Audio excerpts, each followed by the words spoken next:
if you look at your pamphlet, you can see what the 12 limitations are. This is something that I've been spending the last about 8 months really trying to figure out what is it that holds us back from being the person that we want to be. What is it that holds us back from doing the things that we want to do? And over the course of, started with 6, I was like, there's 6 things. I found 6 things and that's all there is. And somebody was like, what about health? And I was like, ooh, that's true. That's important. That's a limitation. But in my life, I want to tell the story of kind of how I started and how I got to where I'm at and how this has gotten where it is and where I believe it's going next. The first limitation is the limitation of belief. The limitation of confidence. Do we believe that we're capable of doing the thing that we want to do? A lot of time the answer is no. For me, I had that belief instilled in me from a very young age from my amazing mom who's sitting in the back. If we could give her a round of applause.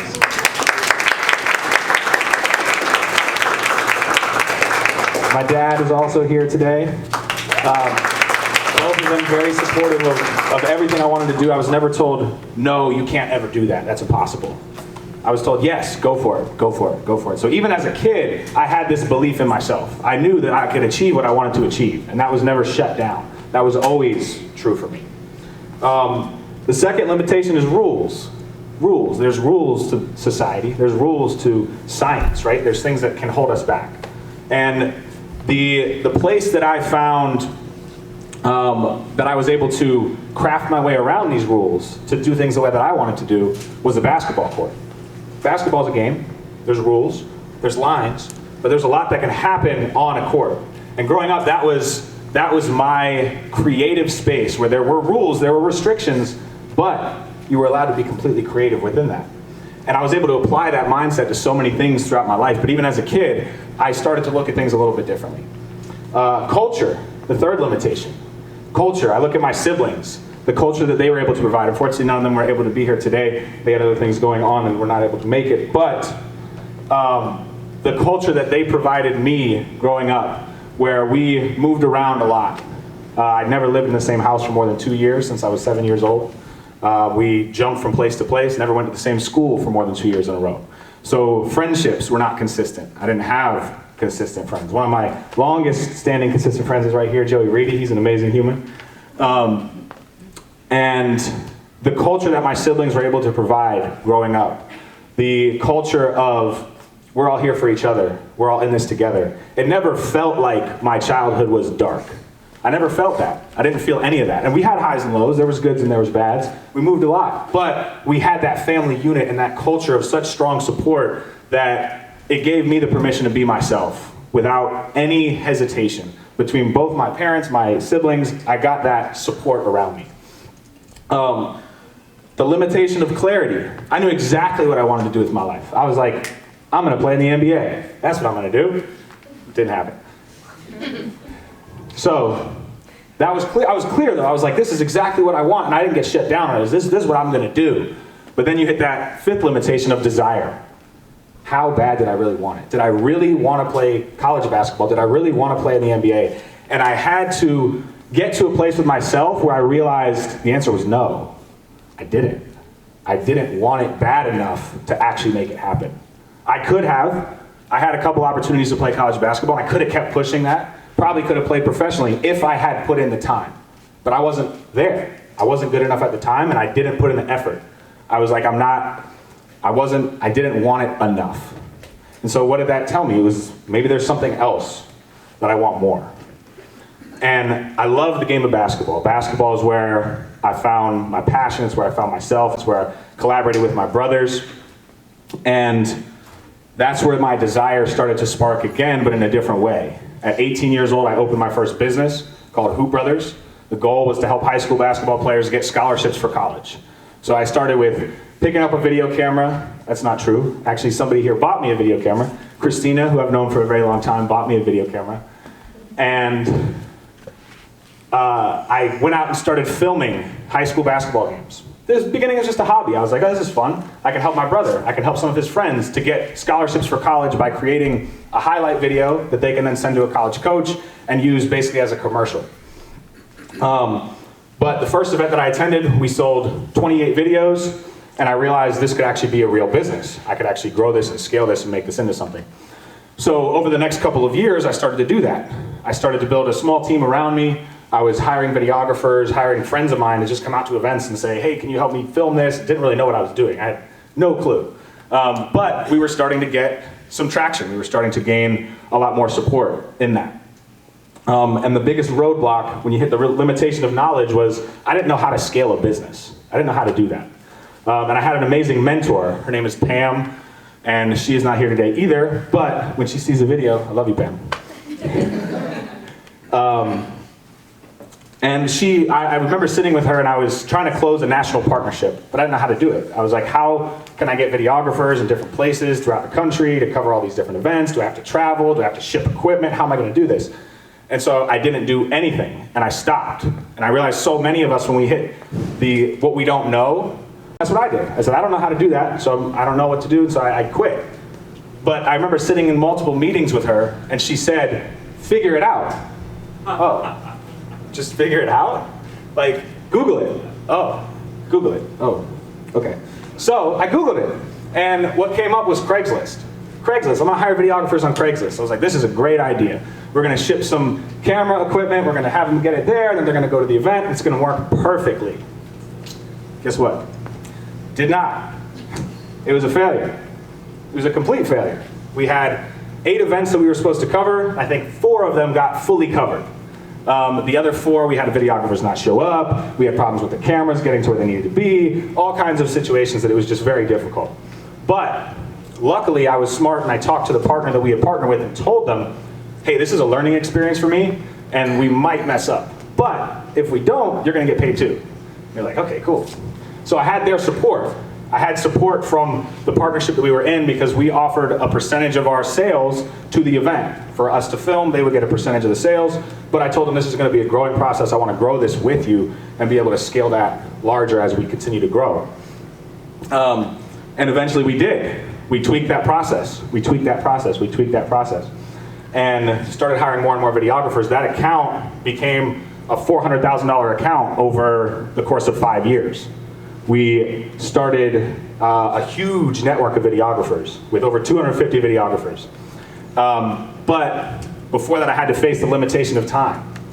How can I do all of this by myself? I can't. I can't. That's when I hired Jessica Adams. She is the first person that I hired that was a professional. I was like, okay, I'm just a kid with a video camera trying to make videos, and I was like, I'm trying to build a business here. But Jess was a professional. I remember we sat down in the interview, and I was like, oh, she knows her stuff. Okay, I gotta pretend like I know what I'm doing up here. And in the interview, after the interview, I remember I was like, man, if I don't hire her, I'm screwed. So I hired her immediately, but we didn't have an office. So I had to get an office because I was like, she's really professional. We can't be working out of my apartment. Like, we gotta get an office. This has to be legit. So that's what we did. And we got an office. This was 4 or 5 years ago, something like that. That was the best decision that I ever made. Jessica, what you've been able to do within Hoop Brothers in the past 4 years, I mean, she started as an admin assistant making $10 an hour, just answering emails and sending out and sending calls, to then hiring videographers. She built the whole videographer network. I was just the overseer of the project. She took over that and did it way better than me. I was like, damn, okay. So she's really good. Then I was like, I'm calling college coaches, trying to get players recruited. We expanded to not doing just videos, but then college recruiting as well. And I'm calling college coaches and like, I'm doing good, but then I'm like, okay, I gotta expand and put my time elsewhere. Jess, can you do this? She's like, I've never really talked to coaches like that before, but I guess. She perfects that process, makes it perfect. And we then create a system where we're getting over 85% of our clients that we work with in Hoop Brothers scholarships for college. So we then brought on Treston.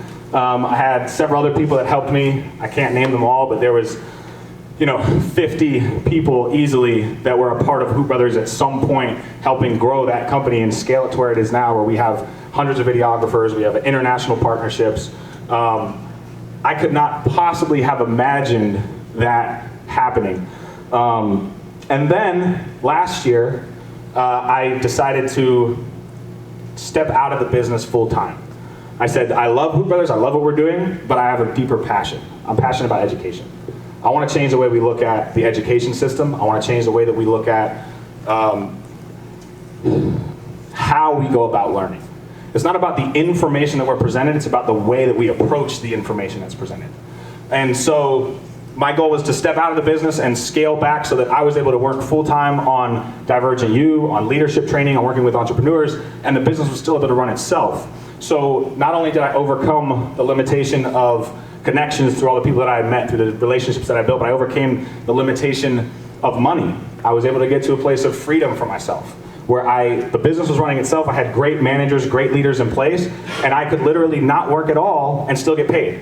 I got to that point last year. And that was, at first I felt really guilty about it. I was like, this is bad, I shouldn't be able to do this. But what I realized was that me stepping out allowed other people to step up.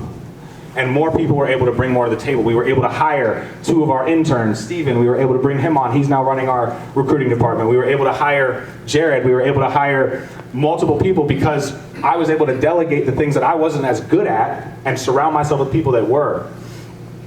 And getting to that place, I then realized, okay, if I want to do something, if I want to repeat this, how can I help somebody else to do this same thing? How can I help somebody else create a life of follow your passion, get paid for it, and do it your way? And that's what I wanted to do. And so I started testing it. Limitation of talent. I was like, I'm not good enough yet, but I got to practice. I got to get better. So I worked with over 50 entrepreneurs, volunteering my time. I did not get paid. I worked at UCF as a volunteer coach, helping people start and grow their businesses. I was like, I got to get better at this craft. I have to continue to improve what I'm doing so I can help more people to be able to do this. And that represent how you want to operate. And then rate yourself on a scale of 1 to 10. Happy. Am I a 5? Am I a 6, 7, 8? And if you look at the bottom, you can see the growth, the average growth from one number and how it went over the course of the 3 months at Divergent U. Simply by creating a culture where people were accepted, where people were able to fully be themselves. And so that's something that if you guys want to come to our table in the back, we're going to open that up in a couple of minutes. You can take the pulse test for yourself. And you can see, where am I at? How am I doing? And we can have a little conversation about, how can we tweak this? If you're a 5 in something, what can we do to make that better? We'll have that conversation today. So, what's the last limitation? Remind me? Health. Yeah, see, that's the problem. I don't ever think about it. That's the problem. That's why it's at the bottom. I'm like, damn it, I forgot about health. Because that's been the last thing for me to overcome, has been my personal health. Because I've been working so hard at this for so long that I've forgotten to check myself. I've forgotten to see where I'm doing. I'm doing this for everybody else, but I wasn't able to do it for me. I wasn't able to say, how am I doing? Do I need to sleep? Probably. Do I need to eat? Probably. I remember my friend Brent, he said, we were on a panel, and I remember he said, you know you love something when you forget to eat. I was like, true. I gotta stop forgetting to eat though. So I'm now in a space where I'm putting my health first. And for that reason, myself and my entire team are taking the next 2 weeks off because it's a holiday and we want to celebrate. And that, I believe, is important. And I believe it is not about grinding and grinding and grinding to try to accomplish the goal. That's important, but it's more important for us to be ourselves first. It's more important for us to be healthy first. And for both myself and my team, that is very important. So we will be taking the next 2 weeks off because we earned it. Everybody here that was part of my team earned it. And I'm giving them that. I'm giving myself that. I didn't really know how I was going to end this. I guess I'll end by saying thank you, everybody, for coming out to support Divergent U, to support the students. All of you, all of us in this room have a connection to someone else in this room that we care about or we wouldn't be here. And imagine what could happen if all of us brought our best skills to the table. If all of us were given permission to be in our own lane doing what we're really good at. How could that possibly change the world if you had a group of 100 people who were all focusing on the thing that they were the best at and knew that everyone else had their back? And that's what we created as our culture at Divergent U. That's what I try to create in the companies that I consult and work with. That's what I try to help when I speak at conferences. This is what I'm trying to get across is if we just learn how to be better humans first for ourselves and then for each other, it frees us up to do the thing that we love and do it really fucking well, and excuse my language.